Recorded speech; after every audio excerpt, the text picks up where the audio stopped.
छोटे से, यानी किताब पढ़ने या पाठक होने की शुरुआत से भी बहुत पहले दर्शक तो हो ही गया था, सिनेमा का दर्शक तो हो ही गया था।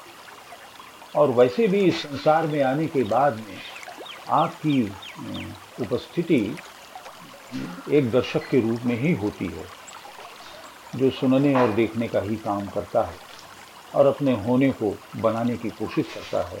इसमें कहीं न कहीं से जो पहले का सारा कुछ हुआ है, उसके साथ में अपने अपने को एक जोड़ बनाने की कोशिश में। तो मुझको लगता है ये एक कारण तो है। और इसीलिए भाषा तो बहुत बात की, और भाषा कभी भी उतनी सक्षम नहीं होती जितना कि दृश्य सक्षम होता है, मैं ये मान करके चलता हूँ। लेकिन दृश्य के साथ में आपकी सतर्कता बहुत ज़रूरी है। दरअसल आप कितने, यानी एक सतर्क दर्शक होकर के रहते हैं। भाषा को तो बार-बार पढ़ करके आप भाषा के अर्थ को आप उसको पा सकते हैं, लेकिन दृश्य के साथ में ये नहीं। दृश्य हमेशा बदलता रहता है।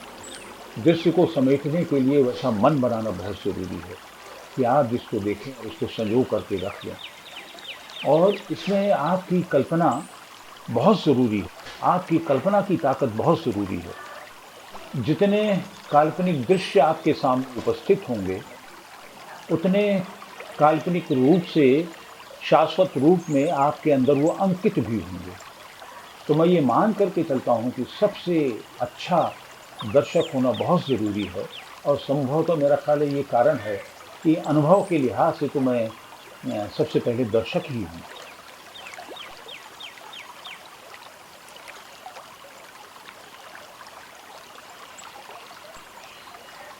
सिनेमा देखना मुझे बहुत अच्छा लगता है।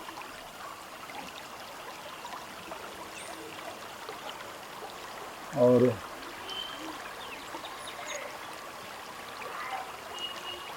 मैं हमेशा ऐसा भूखा दर्शक हूँ जो बार-बार देखे हुए को भूल भी जाता है, और उसको दोबारा और बार-बार देखना भी मुझे बहुत अच्छा लगता है। और चूँकि कृष्णा टाकीज़ मेरे जन्मदिन के समय ही मतलब उसकी शुरुआत हुई थी, और जो हम लोगों का जो घर है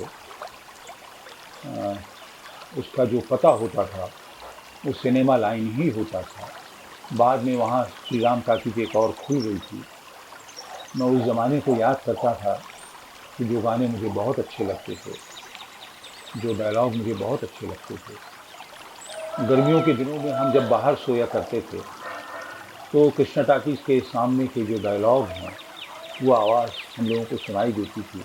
उस आवाज़ को सुनने के लिए बार-बार मैं उठ जाता था और मैं उसको सुनता था। और गाने सुनने के लिए घड़ी मेरे पास में नहीं थी, लेकिन जब भी मैं फ़िल्म देखने के लिए जाता था तो अपने एक दोस्त के साथ जाता था प्रायः। वो भी मेरी तरह एक दर्शक दोस्त था, जिसका मुझे साथ मिल गया था दर्शक होने से। तो जो गाना मुझे अच्छा लगता था, तो उस गाने का समय मैं उससे पूछ लेता था। फिर हम दोनों उस गाने के समय जो है, उस श्री राम टाकीज़ जो कुछ दूर था, कृष्णा टाकीज़ जो था, हम लोग अपने घर से निकल कर के मिलते थे और बंद गेट के किनारे खड़े होकर के हम लोग उस गाने को सुना करते थे। तो ये तो मुझे बहुत अच्छा लगता है, अभी भी मुझे बहुत अच्छा लगता है। और दरअसल जो ख़राब से ख़राब सिनेमा भी एक एक काल्पनिक स्थिति तो बनाता ही, जैसे एक काल्पनिक स्थिति तो बनाता तो है ही, कम से कम एक ख़राब काल्पनिक स्थिति तो बनाता तो ज़रूर है, और कहीं न कहीं से उसमें कोई अच्छी बात तो निकल ही आती है। तो सिनेमा देखना मुझे हमेशा अच्छा लगा। मैं बहुत कम चुनाव करता हूँ, कई बार सिनेमा देखने में अगर मुझे खाली समय पड़ा, मुझे मिला, तो जो भी मुझे दिख रहा है मैं उसको देख लेता हूँ।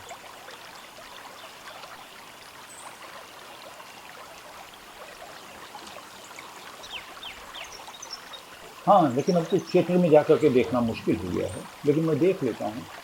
अच्छी फ़िल्म देखने के लिए बहुत लालायित रहता हूँ कि देखने को मिल जाए। 1-2 बार फ़िल्म फेस्टिवल जाने का मुझे मौका मिला था, उसमें मैंने कुछ अच्छी फ़िल्में देखी थी।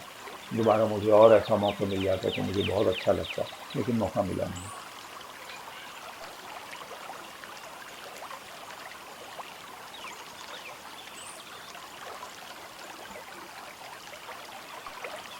ये तो और भी ज़्यादा मुश्किल काम है, लेकिन मैं बहुत सशंकित लेखक हूँ अपने लेखन के बारे में।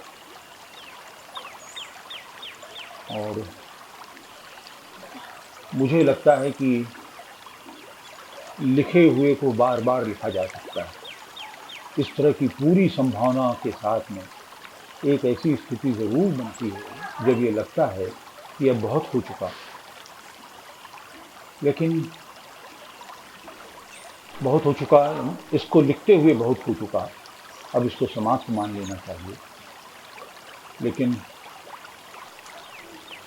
अ, रचना पुनर्रचित होने की संभावना के साथ में सभी रचनाएँ होती हैं, और दरअसल पुनर्रचित होने की संभावना की वजह से ही रचना जीवित होती है, मुझे लगता है ये। और चूँकि मैं तो रचनाकार हूँ, तो मैं जब किसी दूसरे की रचना को पढ़ता हूँ, तो मेरा पाठक मेरे साथ में होता है और साथ-साथ मेरा रचनाकार भी होता है। मैं उस दृष्टि से भी पढ़ता हूँ, तो शायद यही कारण है, जो मुझे बार-बार किसी भी रचना को पुनर्जीवित करने की, पुनर्रचित होने की मतलब संभावना के साथ में जोड़ती है। मैं अपनी रचना में जब कोई संभावना इस तरह की देखता हूँ कि इसे इस तरह से होना चाहिए, जब उसको उस तरह से जब मैं करने की कोशिश करता हूँ, फिर जब एक तटस्थता समय की वजह से कुछ दिनों की हो जाती है और मैं फिर से जो पहले जो लिखा हुआ है, शायद पहला ड्राफ्ट या बाद में लिखा हुआ शायद दूसरा ड्राफ्ट, मैं जब दोनों को देखता हूँ, तो फिर मुझे दोनों अलग-अलग रचनाएँ ही जैसी लगती हैं। तो मुझे लगता है कि एक अच्छी रचना में, मैं अपनी रचना को अच्छी रचना नहीं कह रहा हूँ, लेकिन मैं एक अच्छी रचना की संभावना के बारे में मैं कह रहा हूँ कि एक अच्छी रचना अर्थ के रूप में कभी भी एक समय में किसी एक पाठक के लिए संपूर्ण नहीं होती। रचना एक ऐसा झुरता हुआ कुआँ होता है, जो पूरी तरीके से लबालब कभी भरता नहीं है, जो बार-बार खाली होता है और कभी खाली नहीं होता है। और कहीं न कहीं से कोई झरना उसके साथ में जुड़ा हुआ होता है और वो कुआँ बार-बार झुरता रहता है। तो रचना इसी तरह का एक ऐसा कुआँ मान कर के चलना चाहिए। मैं एक अच्छी और शाश्वत रचना की कल्पना कर रहा हूँ कि वो अ, एक ऐसा कुआँ है, जिसमें हमेशा जो है पानी झरता रहता है, लेकिन लबालब नहीं भरता। मैं जब भी उस रचना को देखता हूँ तो खाली देखता हूँ, आधा भरा हुआ देखता हूँ, थोड़ा भरा हुआ देखता हूँ, लेकिन कभी खाली होता नहीं है। और जो आता है उसमें कुछ न कुछ निकाल कर ले आता है।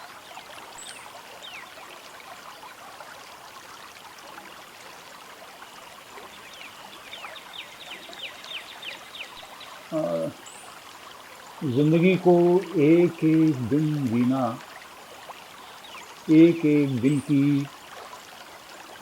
जो जीने का जो अनुभव होता है, उसका मिलना ही होता है। अ,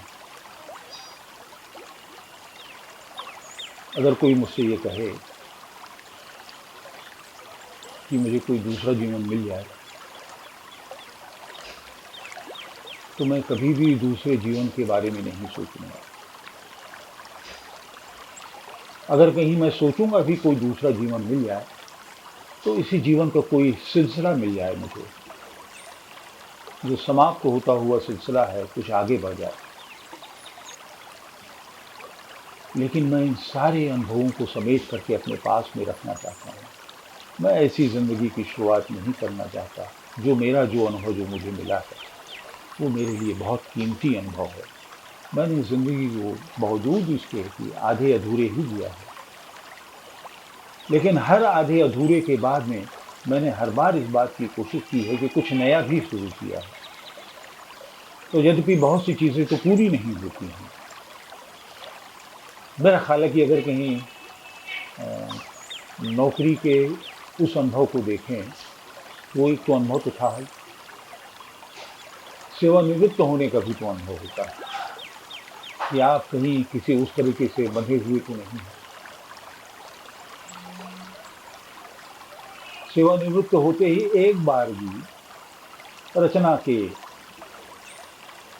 संदर्भ में और दूसरी चीज़ों के भी संदर्भ में मुझे अचानक लगा कि जैसे मुझे समय का खजाना मिल गया है, बल्कि मुझे अवकाश का खजाना मिल गया है। लेकिन अवकाश का खजाना बहुत थोड़ा-सा होता है और मेरा ख़्याल है कि रोज़ पूरा खर्च हो जाता है और बचा हुआ कुछ भी नहीं होता। दिन की शुरुआत में ही अवकाश का खजाना समाप्त हो जाता है और हमारे पास में कुछ बचा हुआ नहीं होता है। तो करने के लिए ही ये दिन हैं, कुछ पाने के लिए ही ये दिन हैं। और जैसे मैंने आपसे शुरुआत में कहा था कि जो कुछ भी मिलता है, वो अपने ही पाने से मिलता है, किसी दूसरे का अपने को कुछ भी नहीं मिलता।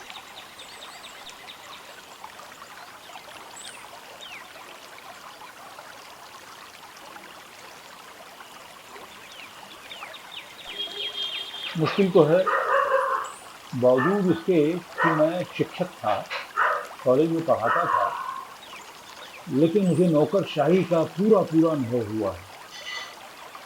एक मास्टर होने के बाद भी मुझे नौकरशाही का बाकायदा अनुभव था और इसका संबंध इसको रचना के साथ में बना ही, क्योंकि ये नौकरशाही का अनुभव एक लंबा अनुभव था और मुझे मुक्तिबोध फेलोशिप मिली, जिसमें मुझे कहा गया कि मुझे एक उपन्यास लिखना चाहिए और मैंने नौकर की कमीज़ जैसा एक उपन्यास लिखा, जिसमें कहीं न कहीं से ब्यूरोक्रेसी तो है ही कि किस तरह एक संतू बाबू अपने नौकर होने के एहसास में निम्नतर और निम्नतर होता चला जाता है। और मेरा ख़्याल है कि अगर कहीं इतिहास हमें गुलाम के बारे में नहीं बताता, तो नौकरशाही का ठीक-ठीक अंदाज़ लगाना भी बहुत मुश्किल होता है। तो बार-बार इस बात का एहसास तो ज़रूर है कि शायद ये सीमा जो है, गुलामी की सीमा के आस-पास पहुँचती चली जा रही है, जहाँ आप किसी दूसरे के मन से काम करना शुरू करते हैं, तो ये सीमा जो है, वो कहीं न कहीं से आपके आस-पास मंडराना शुरू कर देती है। लेकिन तब भी अ, मन का स्वतंत्र उस तरह से होना अ, तो वैसे कभी होता नहीं है और वैसे मन का स्वतंत्र होना भी ठीक नहीं है। अ, प्यार के बंधन भी होते हैं, जो होना चाहिए और तरह-तरह के प्यार के बंधन।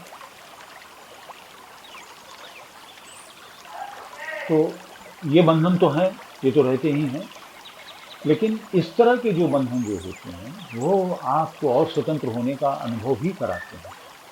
तो ऐसे सारे बंधन जो स्वतंत्र होने का अनुभव कराते हैं, इसको तो मैंने अपनी रचना में मैंने पाने की कोशिश की और ये मुझको अच्छा भी लगता है।